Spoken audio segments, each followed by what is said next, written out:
Salve, Devs, aqui quem fala é Edson Maia, seu professor. Na aula de hoje nós vamos implementar uma nova funcionalidade para a nossa aplicação. Por exemplo, quando a gente está na nossa rota de favoritos ou na rota Home e a gente vai para a rota pesquisar, eventualmente o processo de carregamento dos cards e desses ícones às vezes ele fica um pouco demorado. Então, o que nós vamos fazer? Nós vamos criar um recurso de loader. Essa listagem de vídeos aqui, com a quantidade, as capas e os ícones, só vai aparecer após a execução do nosso loader, para indicar que ele está carregando em tela. Nós vamos logo para a implementação. Na nossa aplicação, dentro da nossa pasta Components, eu vou clicar com o botão direito para criar uma nova pasta chamada Loader. E dentro dela nós vamos criar aqueles dois arquivos básicos, index e o CSS. Botão direito, novo arquivo, index.js, botão direito, novo arquivo, loader.module.css. No nosso arquivo index, a gente vai ter uma estrutura relativamente simples. Vou criar aqui uma function chamada loader, vai ter um return, por enquanto aqui a gente ainda não coloca conteúdo. Vou fazer aqui o export default do nosso loader.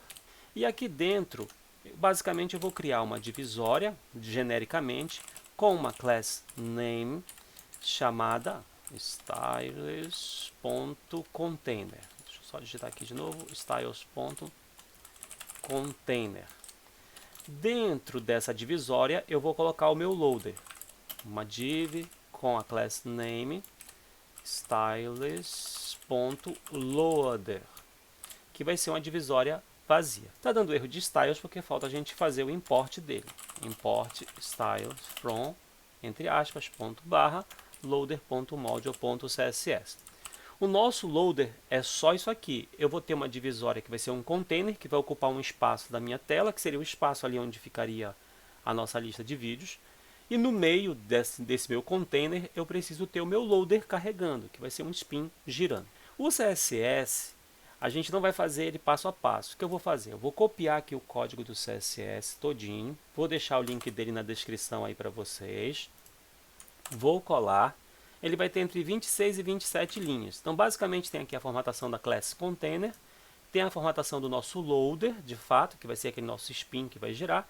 E vai ter aqui um efeito de animação, basicamente para ele poder girar de 0 a 360 graus, de modo linear e infinito. Beleza, isso aqui é um CSS básico.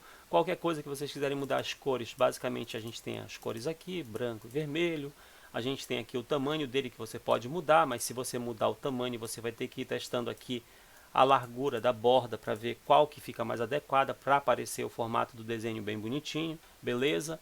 Então, o nosso loader já está criado, o componente já está criado. A gente vai ter que usar ele onde? Dentro dessa página chamada pesquisar, que é o nosso Search Video List. Então eu vou abrir aqui a pasta Search Video List, vou acessar aqui o arquivo index dele, vou fazer aqui Ctrl S para salvar, para a gente poder usar o nosso loader. Como nós não estamos fazendo requisições assíncronas, esse nosso Video List vai receber os vídeos buscados de uma listagem de vídeos que vem do nosso arquivo JSON. Então esse processo ele é praticamente instantâneo. Só que o que a gente vai fazer? A gente vai criar aqui um state para poder armazenar o estado do nosso loading e nós vamos criar um delay utilizando um hook chamado user effect. Então eu vou fazer aqui e vou explicando para vocês passo a passo. Eu vou criar um state chamado loading, que é carregando, com o set dele, set loading. Esse meu use state vai começar com o valor true, que significa verdadeiro. Então, o nosso state loading, que é carregando, começa com o valor true, que significa verdadeiro, porque eu quero que ele comece carregando, beleza? Só que eu quero fazer o uso do nosso hook user effect. O user effect ele recebe aqui uma função, e essa função vai ser executada, dadas algumas condições, e eu vou colocar aqui vírgula e vou colocar um colchete. E esses dois colchetes é o nosso array de dependências. Desse modo que está aqui o nosso user effect, significa o seguinte: esses nossos efeitos colaterais vão ser executados na primeira vez que essa nossa rota for renderizada, na primeira vez que esse nosso componente for renderizado, beleza? Então, o user effect vai ser executado neste ponto. O que eu vou colocar aqui dentro? Eu vou usar aqui uma função chamada setTimeout para executar uma arrow function super simples.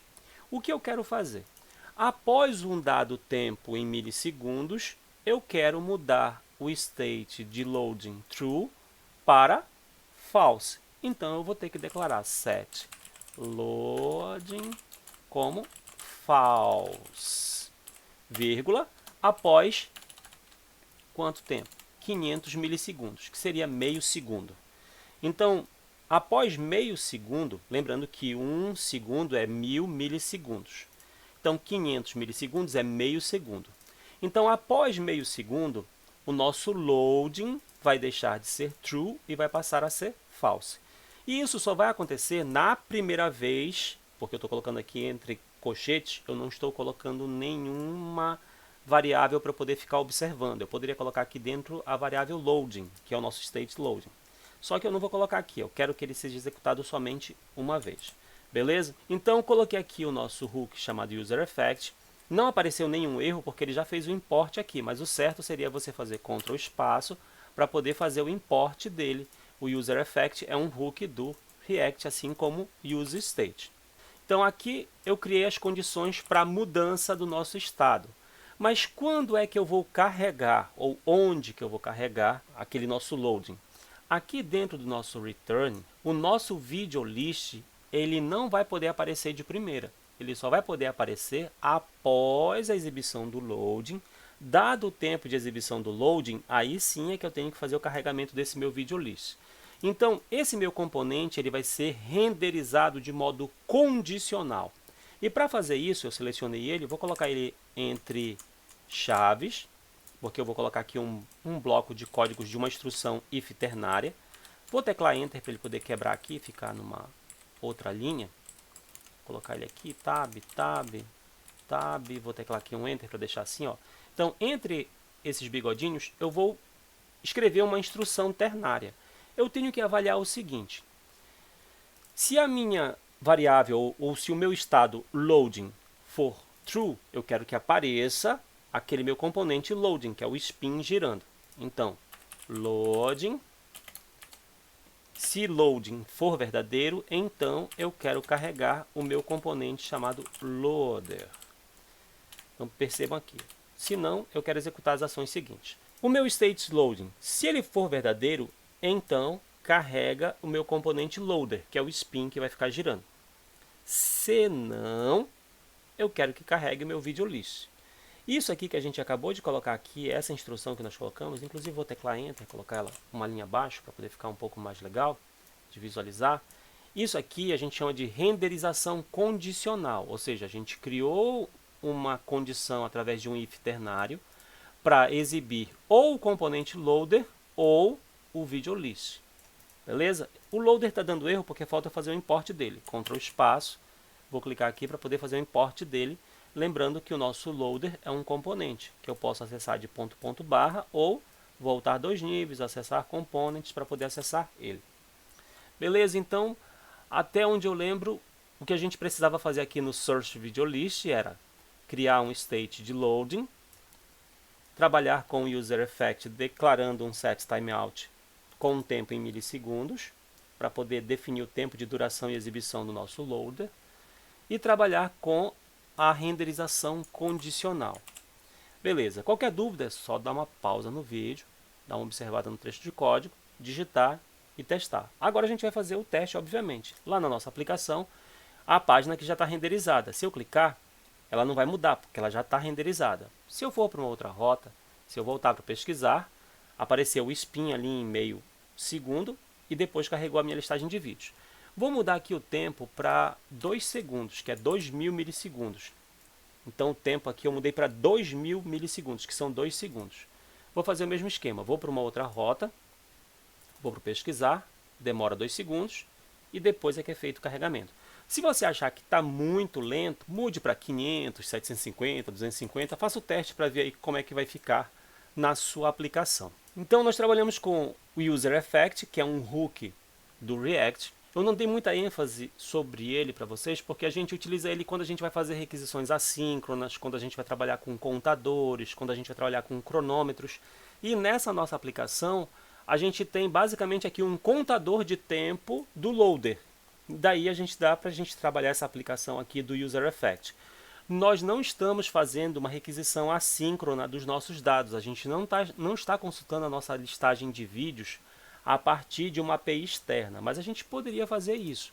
E ao fazer isso, a gente vai precisar trabalhar com a API do Fetch, que é do JavaScript e tem aqui funcionalidades bem interessantes no React, para que a gente veja como que a gente vai trabalhar com esses detalhes do carregamento de dados de forma assíncrona, no qual a gente faz a requisição para uma API externa, nem sempre vem no tempo que a gente espera, então a gente precisa ter um loader, a gente precisa trabalhar com User Effect, porque a gente tem que aguardar um tempo para que seja feito o processo de renderização da tela e até mesmo de modificações. Mas, basicamente, o desafio principal da aula de hoje era trabalhar até este ponto aqui. Nós conseguimos implementar um loader para a nossa rota de pesquisa. Essa nossa série de vídeos do React.js, a gente vai trabalhar até este ponto aqui.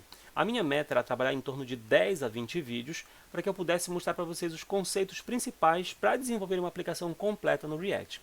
Faltou a gente trabalhar mais detalhes sobre a manipulação dos dados que foram cadastrados no nosso local storage.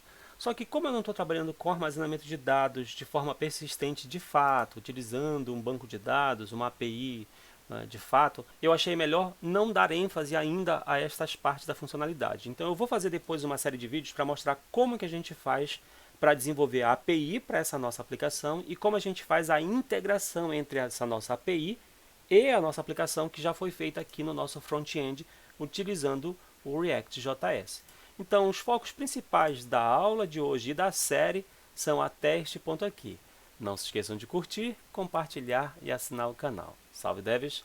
Até a próxima!